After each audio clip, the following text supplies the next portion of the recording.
Hello and welcome to SaksWorks. So happy to have you here for one of our leadership lunches, and we have an amazing one for you today. We have blockbuster podcaster and professor Natalia Petrzela. I said that right? Petrzela, pretty good. You're good. For the host of Welcome to Your Fantasy, which has been on all of the best of 2021 end of year lists, Vogue, Vulture. It was recommended as a critic's pick in the New York Times, and it's pretty cool. We're pretty lucky to have her. And she will be in conversation with Leah Goldman, who is a media executive, and writer, journalist par excellence, from Refinery 29, from Amy Networks, from Marie Claire, Forbes. The list goes on and on and on. Why bore you with it right now? Because we have a conversation to get to. Before we do, however, I want to tell you a little bit about SaksWorks. So happy to have you here. We are brand new. We just launched in mid-September. We are a new kind of membership club for work and life. We have a beautiful location here atop the SaksWorks Flagship in Midtown and down at Brookfield Place.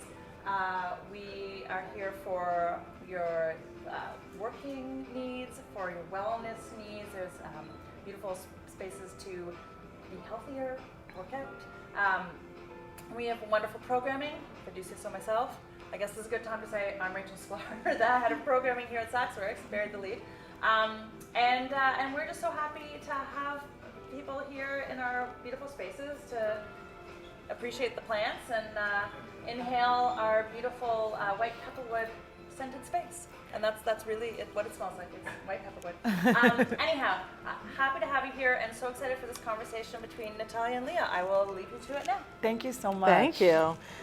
Thanks everyone for coming. And I know we have a contingent from the new school. Like we are heavily repped by the new school, some of their brightest supernovas in the making in the podcast space. So I'm stoked that you could make it.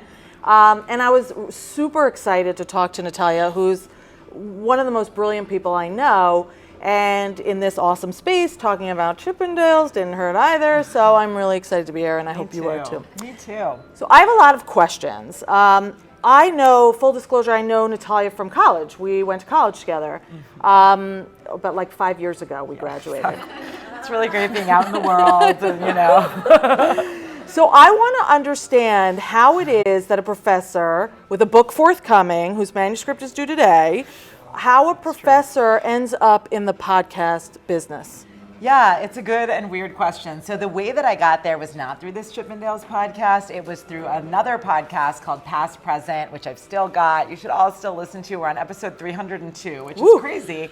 And that's been around since 2015. And basically my two co-hosts, Neil J. Young and Nikki Hemmer, they're historians. They were like early podcast adopters. Like they already were listening to everything that was around back then, which you could listen to everything because there weren't that many of them.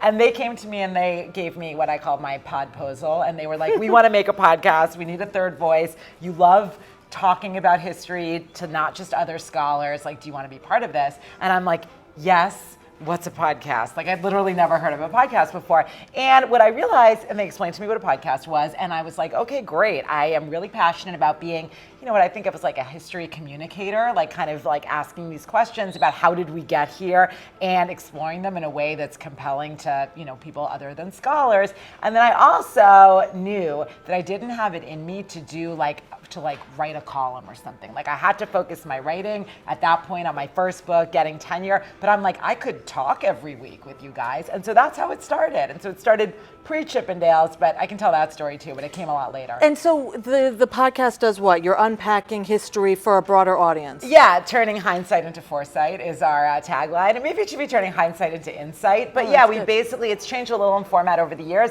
but we effectively take one issue that's in the news everywhere, but that we feel is not getting a kind of deep treatment, and we look at it through the lens of history. And I think one of the things that's important to realize is we definitely do our research, like we're reading multiple articles about things. We try to stay in our lane, which is like contemporary US. We're all US historians. But part of what we're doing is not providing all the answers, but I like to think modeling historical thinking. So we're like asking, wait, how did this happen? What's the politics here? What sources would we look at to understand this better? And so like to give you a sense, like the episode that came out yesterday is about DEI trainings. And like now they're everywhere. it's a new thing. It is not a new thing. There is a long history there, and we help provide that information, but also just historicize something like that you wouldn't necessarily think has a history.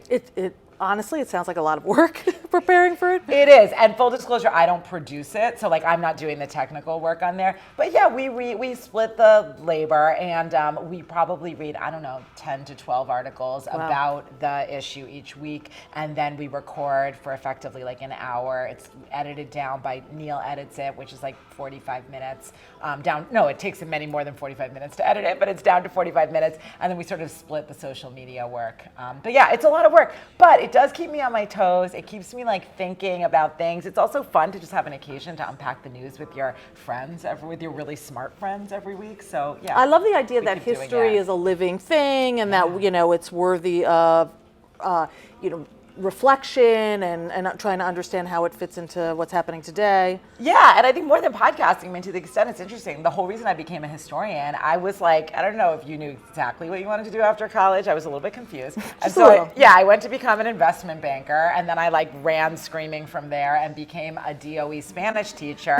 Kind of ran screaming from there too, but I did realize one consistent thing is in all these dumpster fires that I was engaged in, very different ones, I kept asking how did we get here? What's the story? How did we arrive in this place? And so that kind of led me to be I should ask this question for a job. So I'm just going to get to the heart of the matter. How do the hunks pass your desk? How do we get to Chippendales from the professors? Totally. So all right. So being passionate about history communication, I probably say yes more than no when I'm asked to do somewhat random talking head stuff. Only because, and I mean going on a documentary, just because I think it's great practice to sort of hone speaking to different audiences. So that's important context because a couple of years ago, I was asked by this German documentary filmmaker to be a talking head about sexual culture in the 1980s, which is kind of what I work on. And I'm sure we all work on that. Yeah, we all work on that, right? Some of us command a paycheck for it. And I'm yeah, I can do that. And they're we just need, broad political culture context. I'm that's fine. What's your thing about? And they were well, it's about Me Too and consent, but we're doing this snapshot on the role reversal at Chippendales. Could that really turn power dynamics in a meaningful way? Women, stuffing dollar bills in male G-strings. For anyone who doesn't know what Chippendales is out there. And so I was sure, but I don't know anything about Chippendales. And they were wait, I have to ask, because I know we have young people. Yeah. You know what Chippendales is, right? Okay, just making sure we're all working from the same playbook. But half of them are in a podcast class with me where we listen to it. And I don't know if you knew about it before. Did you know about it before? Yes. Okay. They know. They were it's this historical phenomenon. I'm just kidding. Very historical. Yeah, exactly. Anyway, I didn't really know. I knew what it was, but I didn't know about it deeply. Anyway, I start Googling. Not even Googling, going into historical press databases, and I see all of the stuff that's hitting these awesome themes. I see, okay, Gloria Allred, the feminist attorney, held a fundraiser there, already interesting. And then all these other feminists got really pissed off about it and were saying that's not feminist. You're feeding into the, caricature that all we want to do is grab at men and that we're just, waiting to be unleashed. Right, libertine kind of philosophy. Exactly. So that was already interesting. Then I found out the founder of Chippendales, this white boy hunk brand, was this Indian immigrant. And I'm that's interesting. He must have come over after the 1965 Act. There's an immigration story there. Then I find out that the guy who really made Chippendales famous was this New Jersey song and dance man who the founder then murdered. And I'm what? So what does one do? One screenshots and puts on Instagram stories. So I did that being this is so crazy. Does anybody know about it? And a kind of friend of my brother's actually who follows me was that should be a podcast. And he happens to be the brother of one of the founders of Pineapple Street Studios. Wow. So I pitched it with Neil and Nikki, and that's kind of how we got there. So full disclosure, I've heard this story before, and what I find so interesting and amazing about it is, one, that storytelling can come from all kinds of places, but also the power of networks, that you have, a vast enough network that someone saw it and told someone else, and here you are. Yeah, and I think it's important to be transparent about that because I don't know, I feel extraordinarily lucky that I'm a professor, which I love, but I get to work on this podcast, which more people listen to than will probably read most of my academic work, I think. But it is, it's not because I'm so special or so diligent. A lot of it has to do with, yes, putting yourself out there, but also the luck of someone seeing it at this point and telling someone else. So yeah, I think it's important to just sort of be transparent about But that. there are skills, I assume, as a professor that you can apply to the work of producing a podcast. Totally, and I should say my technical skills are still pretty much zero, but yes, I mean, teaching is very valuable. I mean, my students who I have here, I think, can tell you that if I have one thing, I probably have passion in what I convey. Good, I'm glad you're They're nodding. nodding vigorously. Okay. A lot of nodding. And, especially as a historian, telling stories and bringing people in who might be just in the room because they had to take that class or because it worked with their schedule, and being like, no, this is super interesting. I want to share with you. Let me give you the juiciest bits and bring you in. That's a lot of what a podcast is. And so that was very familiar to me. What is similar but different is that in writing history, effectively what you're doing is, as a journalist, is getting together all your sources and your best quotes and your best bits and then writing around it. It's like that, but it's so weird that it's all audio. Because as someone writing for the page usually, I don't care if it's a radio broadcast or something, or a picture, I'm just writing about it. But for podcasting, obviously, anything you can hear is way up here in terms of its value for the show. So that was different, but similar. So let's talk about that for a second, because the truth is you do have a Kathleen Turner kind of voice. You have a voice for podcasts. Has anyone ever told you that? A lot of people, but thank you. That's very kind. And I don't even smoke, which I feel the need to. Because it's sort of and this subject matter in particular lends itself well to your voice. So it's funny that you say, I don't know, what was your question? Because I can comment There on is, that. I'm ready to hear. Just More tell of a me comment anything. than a question. You're right at home with an academic. Well, thank you. That's very nice to say that I have a good voice for podcasts. Well, what is interesting is luckily I had these great producers working with me and coaching me on sort of delivery, but there is a lot of sort of be yourself. And I started listening to podcasts in a different way, what's the tonality there, et cetera. And one thing I was very aware of is that there is, I should say, a tendency in some podcasts where there are women talking about, let's say, sexy topics to sort of adopt the Oh, really? Yes. That's so and I'm fascinating. that is not going to be me. Like a sort of kittenish kind of thing. And I was that is really not what I don't want to be the clinical analyst only, but I didn't want to drop into that. I will not say the podcast that really hit that note for me, because I actually think it's a really good podcast, but the way that host spoke, full of innuendo, buckle up, now we're, and I'm that is not the tone I want to strike. And I have to say that in part because I think one of the contributions that show makes, and that I try to do as a historian, writing a book about the history of the gym. I study a lot of things that people are oh, that's just silly, or that's just pop culture. And if I tell the story I'm narrating a porn video, that only undermines the importance of the thing. So I'm here's this cool story, there's sex, there's drugs, there's everything. But dude, this tells us a lot about contemporary America, so listen to me. And so I think that, to me, maybe I'm overanalyzing it, but the tonality of the voice to not drop into that kind of narration was actually very important. I'm just curious myself, were you coached? Did they? I mean, no one was pushing me in that direction at all. And the people at Pineapple Street are so amazing. Eleanor Kagan, who's the senior producer, who some of you know, who I'm co-teaching a course with now, unbelievable. And they coached me a lot, but not to be a certain way, more just things that were new to me as someone who hadn't done scripted narrative podcasting. Okay, now say it like you're telling your mom. Say it like you're telling your best friend. Say it like you have a secret, but you're letting me in on it. Just kind of practicing different registers of speech. Interesting. How long did it take you to research the material? Well, we had one of the other things that was very different from being a professor, although I a long time, but not as long as it would take to do a historical book, because we had this amazing team of brilliant people. And I was maybe this is what it would be like to be a named professor at Harvard and have a team of researchers doing stuff for me. Because it feels, not even for me, I mean, there were multiple people at Pineapple Street who were crucial to the research effort. And I felt that I and Nikki and Neil, the other historians, were kind of like leading that, but they had amazing chops. So the whole thing took us, but not just research, like a year and a half. But you were in, like, I've read interviews, you were in people's houses, you sat down with former dancers, like you hit the road to report we hit the this. road. We went twice to Los Angeles, and at the time Neil, who is one of the consulting historians, was living in Los Angeles. He went to Arizona to interview people. We were in people's houses. We were knocking on doors all over the old club, being like, hey, how long have you lived here? Keep in mind, that club left that location in 1988. So I'm like, oh, I've lived here forever. Oh, when did you move here? 2004? I'm like, no, get away from me. Like, but I found this 94-year-old woman, Naomi Saratoff, who had lived there since 1972 and like had all these stories about, like being yelled at by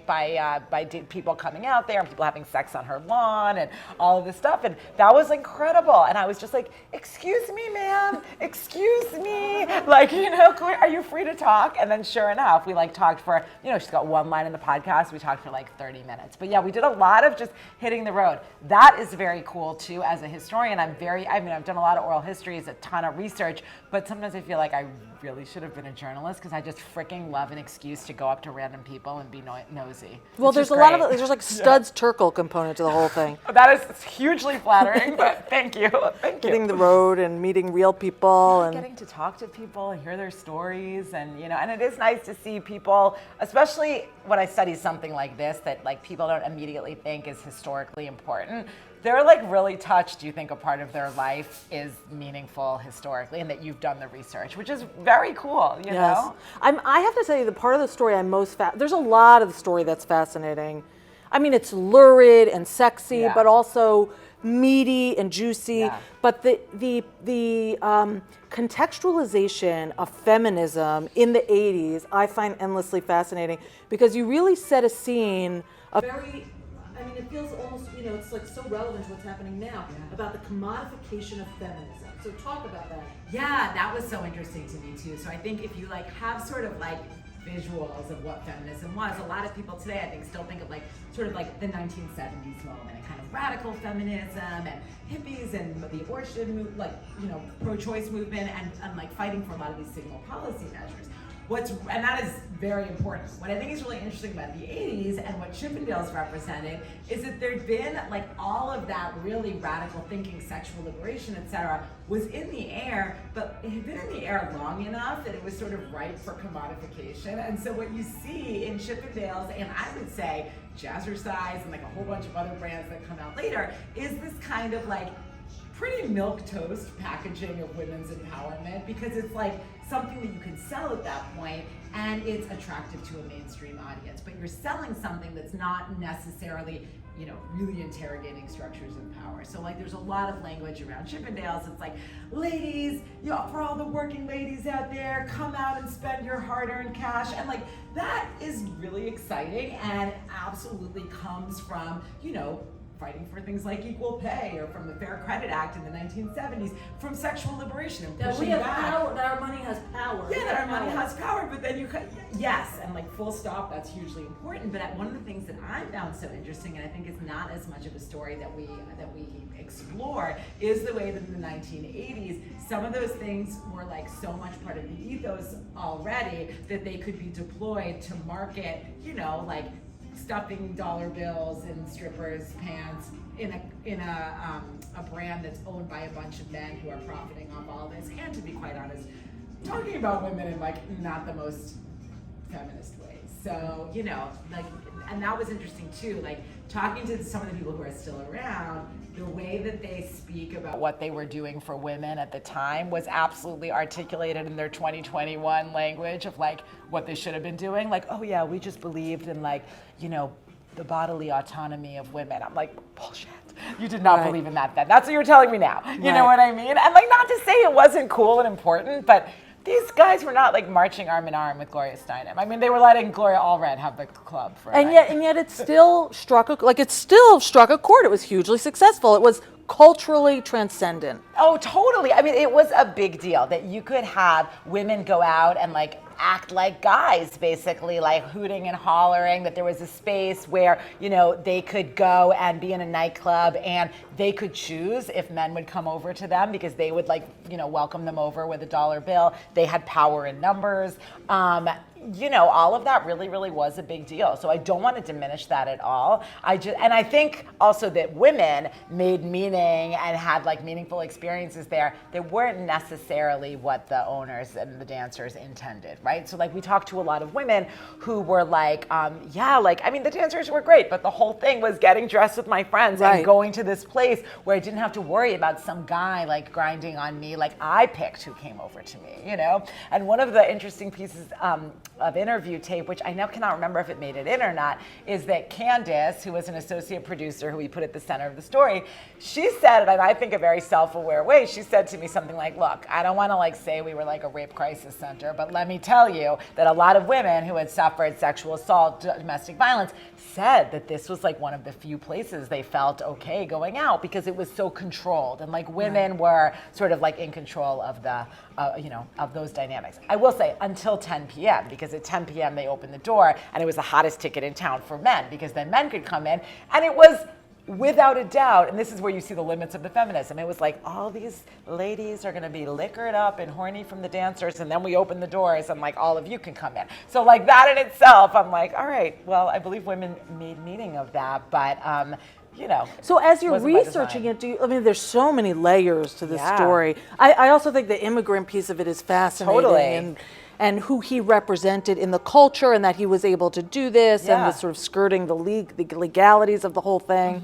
But did you know what you had on your hands? Like at what point are you like, this shit's like, this is big? You know, you never know what's going to be big or not big in terms of like who listens to it, but it did seem the more that we sort of uncovered of what the story of Chippendales was, I'm like, am I over reading into this, or is this like every theme in late 20th century America plus a murder? You know what I mean? So that was something. But I guess, yeah, I don't know if there was a moment. I mean, there really was so much research, and I think, you know, like my face is there, you hear my voice on the show, but I think really as a historian, because we're so used to working in solitary ways, this was so collaborative that I like want to just say at every moment. Is it, I mean, this is such a dumb question because I know what you're going to say, but I'm a journalist, and truthfully, like I like working just me and a computer. That's where I'm my best self, I think. But so how was it to collaborate with other people? I loved it. I loved it, loved it, loved it. I mean, I am like the most extroverted person you've ever met in your life. No. Maybe you know. No. Stop it. But so, like, I will say I love my career and my choice, but if any, I do think if like people had told me before, like you've picked one of the most solitary professions to go into, there are very few like co-authored articles. The core of what we do is sit in an archive by ourselves and then write by ourselves. I mean, then, you know, there's teaching, which actually takes up more time probably than the rest. But I maybe would have thought twice because I do not really thrive in those sorts of environments. Like I found like, particularly really when researching my first book, which was my dissertation, I now realize I had the luxury of being like alone in like a Sacramento archive for like 3 weeks. That's like amazing, but I found it incredibly isolating. Like I wanted someone at the end of the day to be like, look what I found, you know, and with this, it was all, look what I found all day because we were all working on this. We had this Slack channel that was like really vibrant. So I loved collaborating. I would say writing is really different. I wasn't the lead writer on the script, but that takes a little getting used to. One, because writing for the ear is very different, but having like... How is writing for the ear different? Oh my gosh, it's so different. It's so like all of those beautiful phrases and sentences that we write, certainly in scholarly prose, but even in a news article, all of that goes out the window. It's more like recording the way you would talk. So like... Conversational. Yeah, listen up. Let me tell you about feminism, you know, and you would never write that for like the Washington Post. Right. You know? Right. It's more you're trying to create some sort of relationship with the listener. Yeah, and then it's weird how much I felt like I would like get in my own head a little bit. Like we get in the studio and Eleanor would say, okay, so here's the script, which you know, I'd had some input in, and then she'd be like, okay, great, now put the script away, just say it in your own words. And like, of course I understand. It's not like I was like given a pop quiz, like do this calculus problem, but I'm like, what are my own words? Like, You know, it was actually hard to do that. But Is it like is there an air of acting to it? Does it require that? Well, no, because I'm different podcasts are different, but my charge was like be yourself, basically. So no, it's not really acting. I guess part of it is you're following a script, so not making it sound like you're not following a script, right? And so there was a lot of room for ad-libbing.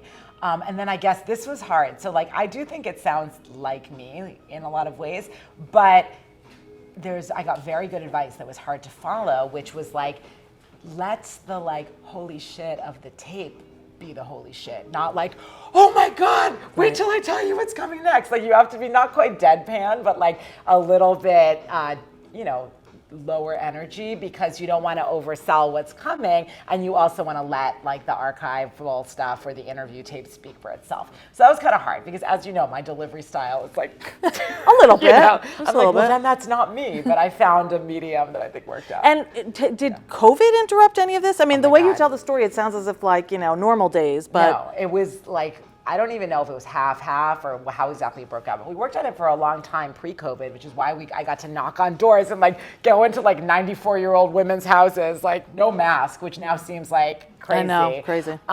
So a lot of it was pre-COVID, and thank God I got to meet a bunch of the dancers in person, and we got to travel and do all that. But then COVID hit, and this is sort of another part of the story. But then later, right before it was supposed to come out, Spotify, Gimlet acquired the show, so that like created more. I just need to pause here because this is a very big deal. This doesn't happen. It doesn't happen that you have a production company that's ready to post your podcast, ready to publish it, broadcast it, and then this mega audio giant walks in and says, no, we're going to buy it, and then we're going to, zhuzh it up. And so we had some more editorial feedback, which was great. Like, it was a little like, oh my God, but it's going to come out in like 4 days. I remember because it was supposed to come out literally like the next day. It was like when August. I spoke with her, she's like, it was supposed to come out tomorrow. But I know, and it had already been put off because of COVID, so there was a little bit of like, is this ever going to come out? Because nothing is real until it's in the world. But it was so great to work with Gimlet and Spotify, and they had like really good edits, and because they came in a little later, like they didn't like know these characters. Like there is a problem, when you know a topic too well. Yes. And I'm like, this like great detail about Nick DeNoya's like high school experience. It's got to go in there. And then someone who's not like so connected to Nick DeNoya is like, no one cares. You know what I mean? Like, cut it. I know that. So that was really great. But wait, what were you saying? Oh, COVID. So a lot happened remotely. Like I was sitting in my closet. Fun listening to her, right? I was sitting in my closet, like recording things. I had like professional equipment there that Pineapple sent me. That was crazy. The one like real COVID moment that I'm like, I cannot believe this. So if you do listen to the show, it's actually surprisingly not explicit given like some of the subject matter, but I believe it's episode 3. Scott Marlowe was like the raunchiest speaker ever. He's like, don't hold back. I'm going to go full frontal on you. I'm like, okay. Really great interview and really thoughtful guy. Yeah, it sounds really good. But this is like the height of remote learning. Like, and I tell my husband, who's also working from home, I'm like, I need to interview this guy. It's really important. Like, you have got to keep the children away. One, so I can be in like, like the zone, but also I know exactly where this is going because I've like heard the pre-interview. And so I just have this memory of sitting in my basement and like talking to him, and he's talking stuff that didn't even make it in the show. I mean, he's talking about like threesomes and all kinds of stuff. And I'm like, yeah, like tell me more. And I can hear my kids be like, can I have a snack? And I'm like, no way. So that was like challenging to make this like, NSFW podcast with young kids while we're all locked up at home. That was like challenging. It was sort of like a sex education thing because I ended up talking to my kids about it. Not that interview, but like, But I'm sure it was fun at dinner time with your husband. Yeah, exactly. So, I do remember watching an Instagram of yours where you were performing a routine that one of the dancers had taught you. Yes. I'm like really. So it was choreographed. It was choreographed. I mean, that's a major part of the plot line. Yes, so that is another Scott who actually is not very much in the show, but he was one of the houses that we went to. He is very interesting. If I could like do another episode, I would focus on him because this guy, Scott Lane, came in the 80s at the height of New York and all that, and was like the mentee of this guy, Nick DeNoya, who was murdered. And he was the choreographer who... Nick DeNoya was like the producer dancer, choreographer, song and dance man who was murdered. And he had really mentored this guy, Scott Lane. So much so that Scott Lane was sort of like an outsider with a lot of the guys because they thought they had maybe like a relationship, which he insists they never did. But Scott Lane is the only guy of all of that original crew who's still in the business. He has a strip club in LA called Hollywood Men. And so I was like, well, I'm talking to a guy who's like still doing it. And so I said, I'm pausing because it was honestly like the most awkward experience of my life, but I'm glad it came out okay on Instagram. But I was like, could you show me some moves?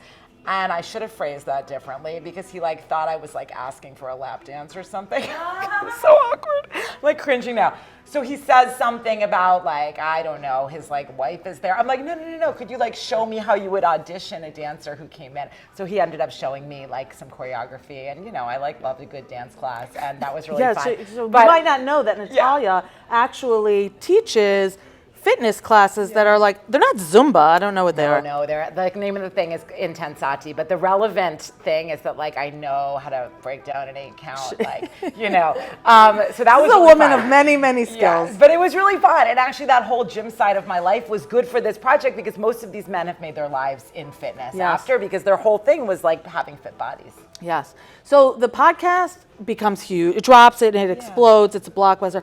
Tell me what the response is in the Chippendales orbit. Okay, so that is a great question. Because suddenly it's like this dated piece of culture, like cultural ephemera, becomes like the hottest subject on the planet. Yeah, and that I was really apprehensive, sort of. Like I felt that we did our best to give everybody a fair shake, and I don't feel like we threw anyone under the bus. I feel like obviously we didn't publish everybody's full interview, but I felt good about that. But you're like really nervous as these episodes come out, and like these are people's lives, and many of these men in particular shared so intimately about their experiences. It was really positive. Like I spoke with almost everybody that I had interviewed, like the main people, and they were like, thank you so much. Like, you really like treated our stories in a deeper way than we'd ever been treated. And so they were happy with it. And I would say it's always interesting when you when you write. I have only experience in writing before this, but when you're talking about a phenomenon which is very oriented around a brand, it's like, how much are you connecting to that brand? Like, how much are you keeping away from them? And it still exists, Chippendales. Oh, it totally still exists. And so we reached out to them, which I always think is good practice, because you want them to have comment, and they were very, even though it was an unvarnished look at their past, they were very forthcoming. A lot of the footage that we have, they had shared with us. I interviewed the CEO at length, who it didn't make it in, but I wanted to like know about his story. And I didn't actually hear from them after, but I think if they were unhappy, like we would have heard from them. Oh, please. I mean, attendance probably skyrocketed I think after. so, because it had this like retro like reappeal. So yeah. So look, it's one. It's been on a million lists, and it's like the podcast of the year. And then I'll open it up to questions. But what has this done for your career? It's interesting. I've been so laser focused on finishing this book about fitness culture, which is due today, so I have to go. So she's got a jet. Yeah. That it's really. What is it? I can't point to like one specific project, but I will. Actually, yes, I can. I just can't talk about it. One thing that is really exciting is I feel like one brought attention to like the kind of issues you raised in the podcast, but it's opened up a bunch of conversations about working on different kinds of like documentary projects that I am very excited to be working on. So there are a couple things in the works that are still just in the works. And I loved working on this podcast series so incredibly much. I love these people. I love this form. That as soon as this book is like out the door and I catch up on all the other things I'm behind it on, I really want to pitch a few other things that are like in this kind of spirit, because I think we did a really good job, and I think it like hopefully adds something kind of to the discourse, and now hopefully with this success it'll be not such a crazy sell to offer. Does anyone have any questions for Natalia? For Professor Petrzela? Leah, who's like, I should be interviewing her. No, I mean, I might get her to do one of these dances if we're lucky. We're not. Once the camera's see it on the Instagram. Rachel. What has diving into this subculture taught you, I guess, about how subcultures define American history? Like how American history is, and today, because I really feel like we are being rocked by subcultures a lot. Yeah. Recently. Yeah. Yeah, that's such a great question. So this is really the story, as you hint at, of like this dive nightclub with a proposition of a show that was so weird that they couldn't get men to get up there on stage and take their clothes off because like this will kill my career, or there was a lot of homophobia. Only gay guys do that. Within a few years, they are having audition lines around the corner. It's like real. I mean, people still made fun of them. Don't get me wrong. You've seen that SNL skit probably, but it really, I think, like is an example of the way that this very weird niche thing both kind of transforms ideas about both masculinity and femininity. Like, I don't want to overstate the like role of Chippendales in, changing things, but I would say without Chippendales, you wouldn't have a lot of the kind of like raunch girl power stuff that comes later. I mean, we were just talking about Girls Gone Wild. Like, a lot of that I think comes out of there. That sort of like unrestrained, but not like pornographic, still within the main. And under the umbrella of feminism. Exactly. Like the idea that like kind of like getting out there and being like a wild girl is either feminist or not even challenging sort of dominant femininity. Like if you think about the like a bachelorette party, I mean, the Chippendales people say they created the bachelorette. I wouldn't go quite that far, but I think like a bachelorette parties as the cultural phenomenon that we have today would not exist in that. And I also think like those guys, I mean, they were sort of at the same time as a lot of the boy bands, but that kind of like, super fit body and sort of sentimentalism and that kind of performance among straight men is a big story in like subcultures becoming cultural mainstream. So interesting. And you got to see a bunch of dudes doing their thing. Yeah. I mean, come on. Yeah, the last thing I'll say is, so maybe this is TMI, but when I got married, the one thing I was not so into like the pomp and circumstance of like being a bride, like, which maybe doesn't surprise you, but I was like, well, yes, let's do a bachelorette party. No strippers. Like, I think it's weird and gross. And I was like probably very judgy about it. And then I funnily end up spending like 2 years of my life on this show. And we obviously went to a show for research. And I was really taken with what I saw there. Like the kind of like unrestrained enjoyment that like people were having. Like it seemed like actually like a much sort of like nicer thing than I had imagined. So yeah, I mean, it reminds me of a precursor of the Sex and the City thing, where everyone gets dressed up, goes out for Cosmos. Yes, but it is not. Okay, so I went in Riverhead, Long Island. I did not go to like in Vegas. There's a permanent show, which I think is a little sort of like fancier. But this was like. Not that. No, these were like 6-year-old softball moms who were like, we go every year, they're in town, like, or like a 21-year-old bride and like her mother and the grandmother, a bunch of like divorce parties. But this was not like a chic Sex and the City set. And I think that one of the reasons it felt sort of refreshing is because I think a lot of the like female power discourse that I'm immersed in is like very goop. You know what I mean? Yes. It's like ethereal and like self-care and like and elitist to some extent. Yeah, totally. This was not that at all. But like you should have seen everyone coming out of there. They're like smiling and glowing like they'd been to some like yoga retreat. So like it was cool. It was a really cool thing to be part of. Well, I find this story endlessly fascinating. The podcast, if you haven't listened, you must leaving here. Thanks. Download it. You must. Oh my God.